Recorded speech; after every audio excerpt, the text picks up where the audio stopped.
Hello, kids. For writing on Thursday and Friday, October 1st and 2nd, you're going to be working independently.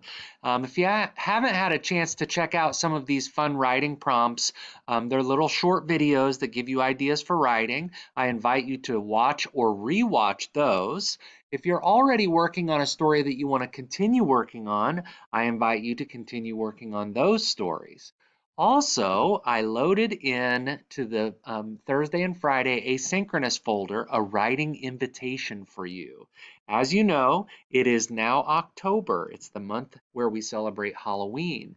And so I'm inviting you to write a spooky story or a silly spooky story. So if you click into this, it gives you some ideas for coming up with a story that might be scary or a little bit silly and scary. So there's a list of main characters that you might use. You could use one or you could include all of them. We've got a ghost, a robot, a grumpy witch, a scarecrow, a mummy, and you could come up with characters on your own as well.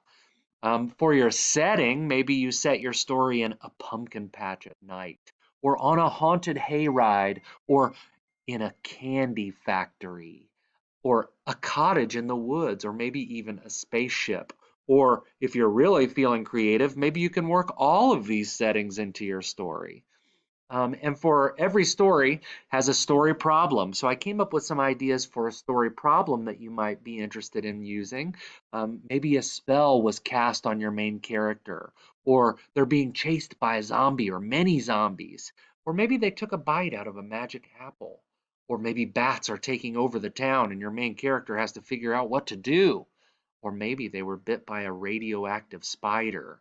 These are all just story ideas, story starters for you. You could take one or all of them and enjoy writing a spooky story on your time during your writing time. But I do want you to make sure you get some writing time over these 2 days. I'd say spend maybe 30 minutes each day to develop some writing ideas. And again, you don't have to do this silly, spooky story ideas. You could do a story you've already been working on or come up with something brand new. It's up to you. The main thing is, I want you to enjoy being creative. I want you to enjoy getting some of your ideas out onto paper, and hopefully, you'll feel like maybe you want to share them with us as a class. We'll have a chance to share some of our spooky stories next week. Enjoy, have fun.